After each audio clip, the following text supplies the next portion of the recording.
In this video, we're going to take a look at IXL skill BB.4 for Algebra 2, evaluating recursive formulas. A really good way to start is they have these headings for some of them. Learn with an example. And that's really a great idea to look at. Or you can simply get the first one wrong on purpose. It won't make your score to go down since you're already at 0. Okay, these recursive formulas, they always start with the first term. A and with the 1 in subscript means the first term. So the first term of this sequence is 10. Notice here we have a sub n, which means to get to the next term you take a sub n minus 1, the current term, and you add 1.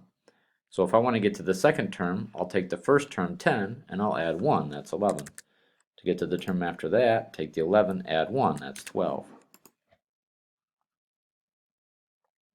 Okay, very much the same thing here, except we start at negative 13 and we add 14 to the previous term. So negative 13 plus 14 is positive 1, and positive 1 plus 14 is 15.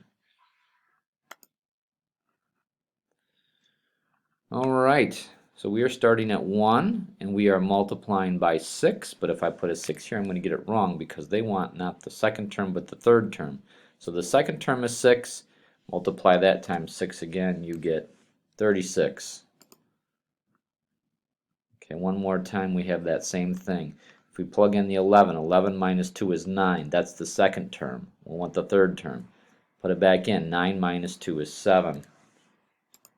There we go. Hopefully that helps a little bit. Email me with any questions, please.